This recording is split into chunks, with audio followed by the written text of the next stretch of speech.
On this clip, we'll take our Boeing 787 Aeromexico flight from Mexico City to Dallas-Fort Worth while cruising at flight level 410 or 41,000 feet. As can be seen on the previous clips 1 and 2, after being cleared from the lower altitude restrictions, we have been authorized to climb and maintain flight level 410 up to Tampico City, POR TAM, in Mexico. Over Tampico, we had to descend to flight level 400 to maintain that cruise level up to Reynosa, POR Romeo Echo X-Ray. Then we climbed again to flight level 410, which we maintain right now. We are now flying over Texas, about 120 miles from San Antonio, SAT, and we can see the T/D, which is the top of the descent, is about 40 miles afterwards. Before the top of descent, we are going to check what has been planned for this phase of the flight. Just to remember, this is our cleared flight plan. So after San Antonio SAT, we should go direct to Guts intersection and then proceed on SOC 3 standard terminal arrival route for Dallas-Fort Worth 35 left runway. Checking the Dallas-Fort Worth 80s, we see that the runways in use are heading north. Before initiating our descent, we are going to have a good look on our SOC 3 arrival. On the navigation display, we can see that after San Antonio, we are going direct to Guts. We also see that our top of descent will occur after San Antonio and before Guts. On the SOC 3, our nav arrival, we see Guts intersection at the lower middle part of the plate. After Guts and before SOC waypoint, we have several waypoints with altitudes and speed restrictions.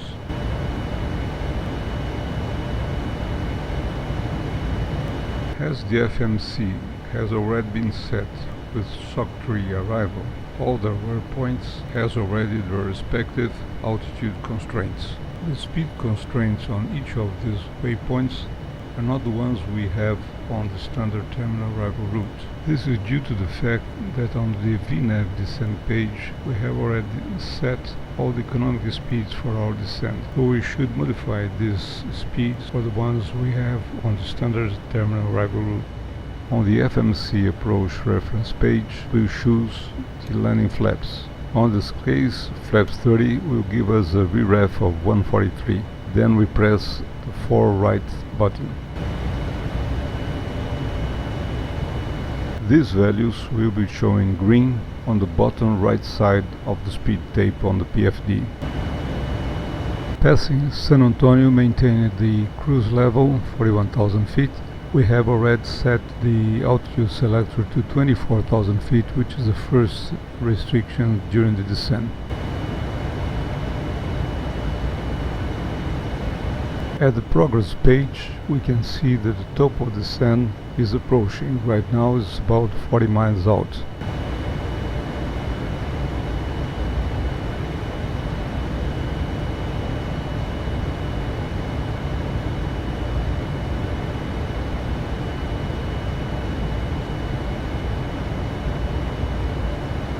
We contact the ATC and they cleared us to descend when able via the SOC 3 arrival.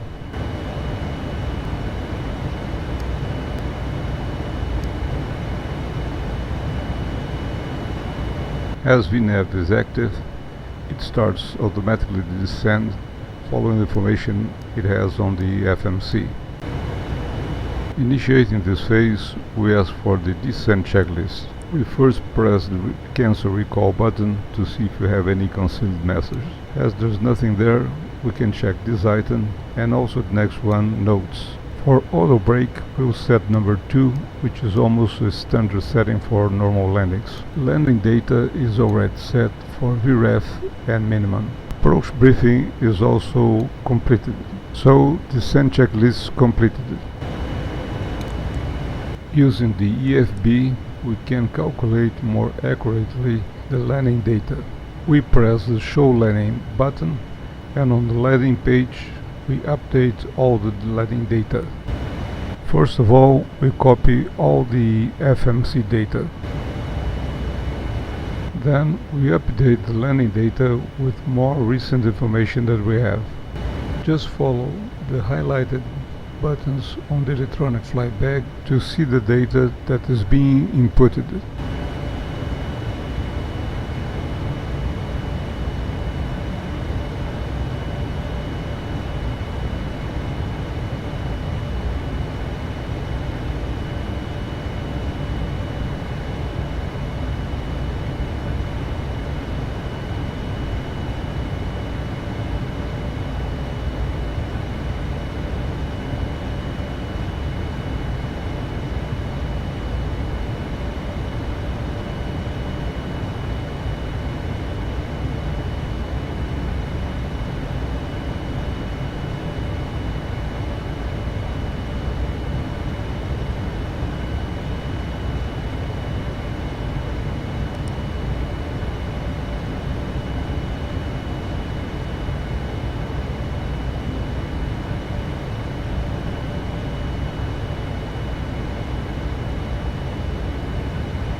Once we finish to input the landing information, we can press Calculate. We press Send Output. On the next page, Send to FMC and then Complete. Once the updated landing information is sent to the FMC, where pressing the Fly Right button we accept the information. On the EFB, we'll choose Terminal Charts page. Then we'll press Use Airports from FMS button. Then press Complete. At the bottom, at Charts Clips Airport, we choose Dallas-Fort Worth. Then we should search on the next pages the ILS runway 35 left chart. On this EFB page, we'll see during the approach the actual position of our aircraft.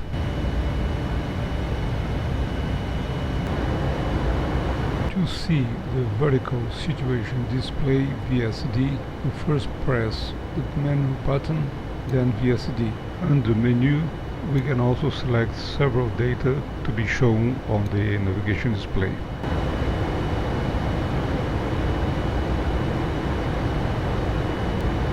Most of the waypoints that we're going to use during the descent has altitude constraints. The VNAV mode will comply with all these restrictions, but as a safety precaution, we're going to use the altitude selector on the first restriction, in our case, flight level 240, 24,000 feet. After Wormhole intersection, we should modify the altitude selector to the next altitude restriction. Pressing route data, we can request the latest wind information.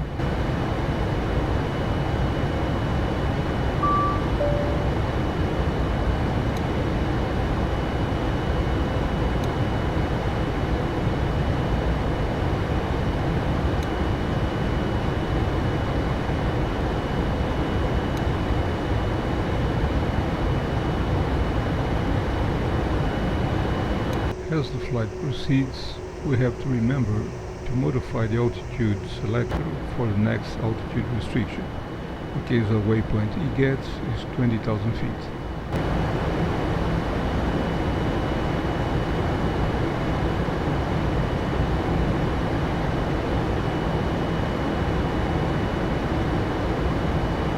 For the next waypoint, we change the altitude selector to 12,000 feet, which is the restriction to kilo.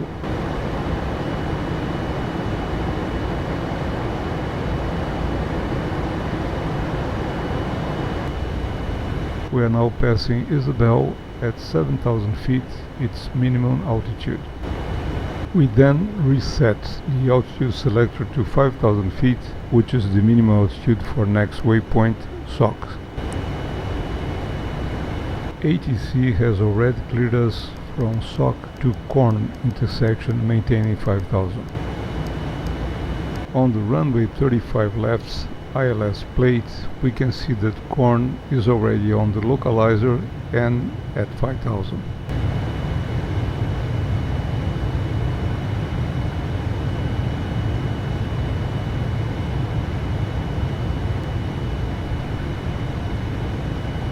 Pressing the nav radio button on the FMC, we can check the ILS frequency 111.35 and the localizer heading 356 are already set. Meanwhile, we reduce the indicated airspeed to 230 knots.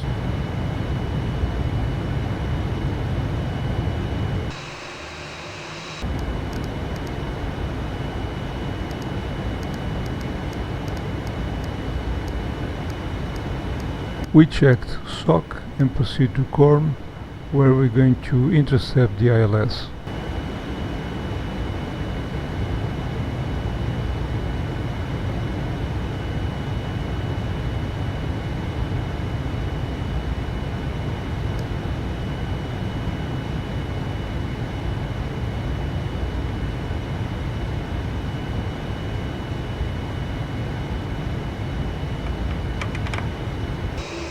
Sleds being deployed on the leading edge of the wing.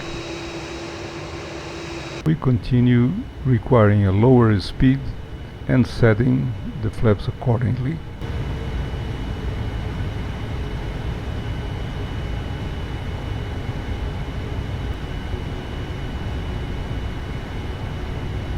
Pressing the approach button, we see on the PFD that lock and glide slope appears in white. So the ILS will be automatically captured by the autopilot. We can see on the EFB the airplane approaching to capture the localizer.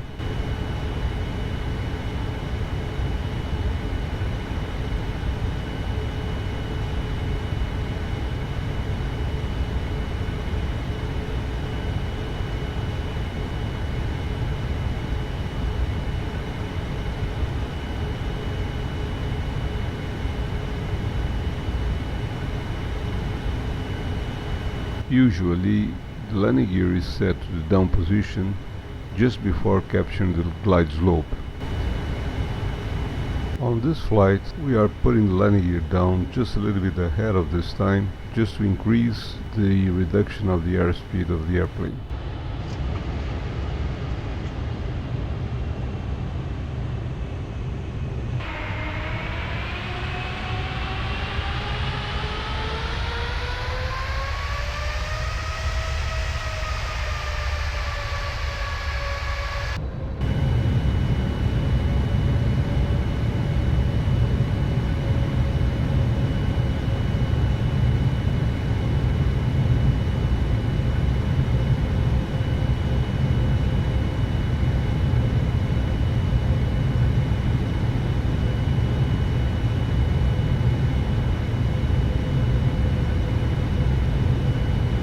Capturing the ILS, we can see that on the PFD, lock and glide slope are shown in green. Once the ILS is captured, the altitude selector does not restrict the altitude anymore. For this approach, in case of go-round, ATC requires us to maintain the runway heading and climb to 5000.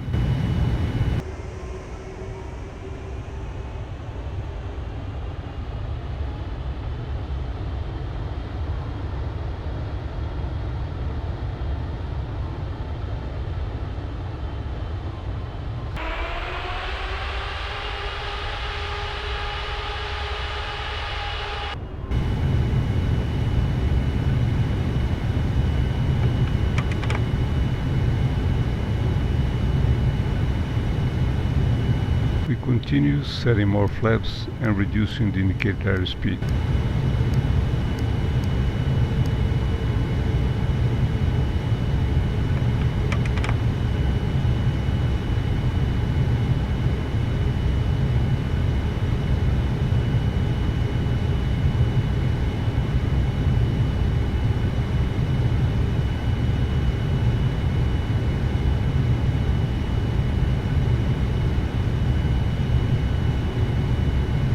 When approaching landing flaps, we request landing checklist.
Below 1,500 feet on the radio altimeter, and with landing flaps set, landing 3 in green appears on a PFD showing that the landing can be automatically made by the autopilot.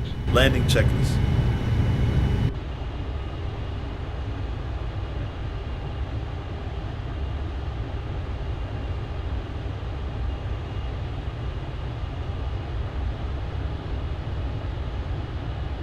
As we are having a right crosswind, we can see that the airplane is grabbing to the right to maintain the runway center line.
The minimums audio information advise the pilot that he has to decide to land or to go around if he has no visual contact with the runway.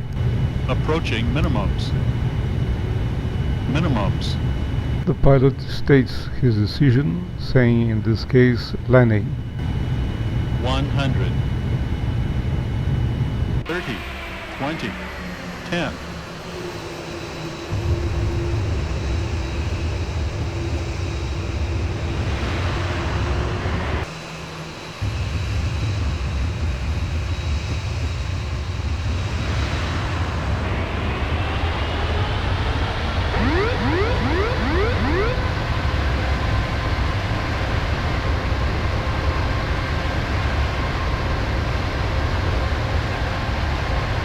When we apply the engine reverses, the wing spoilers opens at the same time. The engine reverses should be stopped below 60 knots due to eventual foreign objects injections.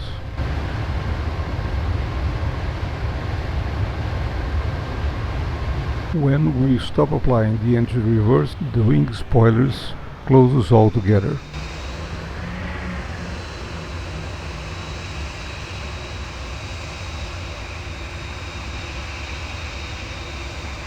Finishing the landing run, the auto brake disarms automatically.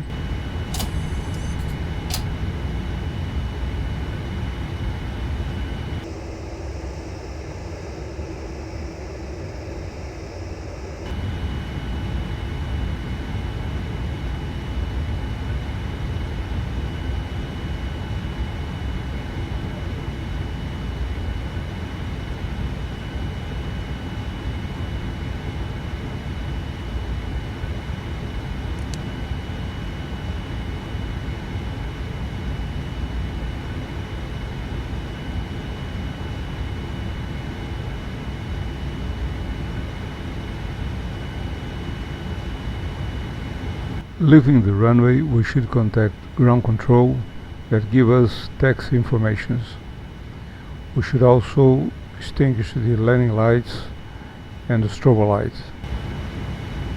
Depending on the airport, we should also set the transponder to standby. Then we retract the flaps to flaps up position.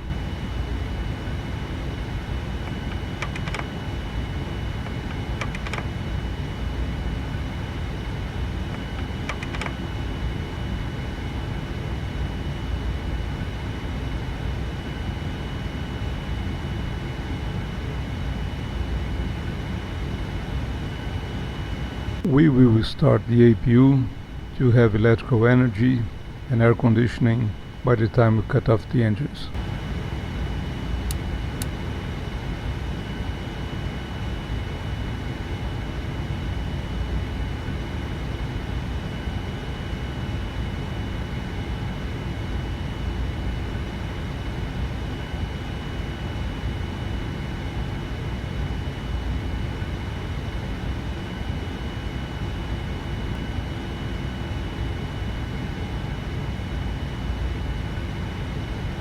We should remember to reduce the aircraft speed to make tight turns.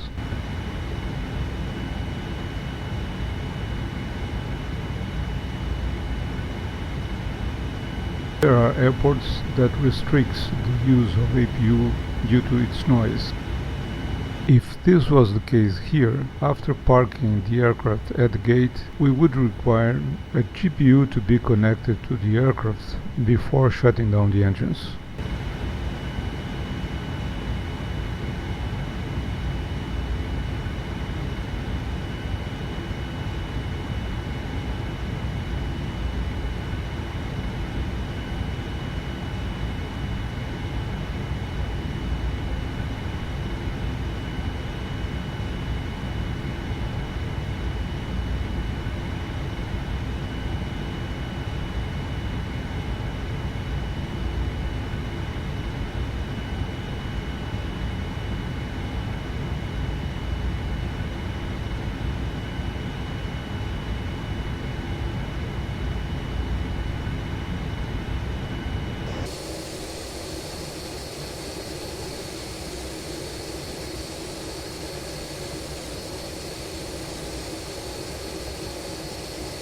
Once at the correct parking position, we set the parking brake.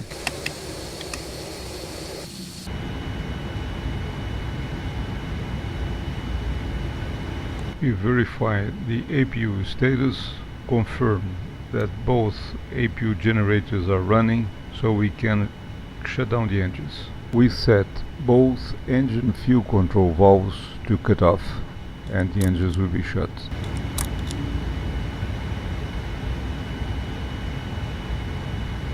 With both engine generators off, we can check that the APU generators are fitting the electrical system.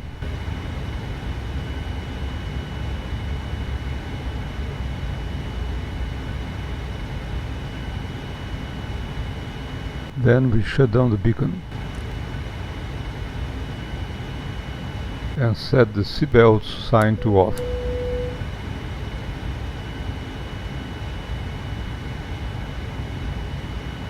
So this concludes the third and last part of this tutorial of a flight from Aeromexico Boeing 787 from Mexico City to Dallas Fort Worth.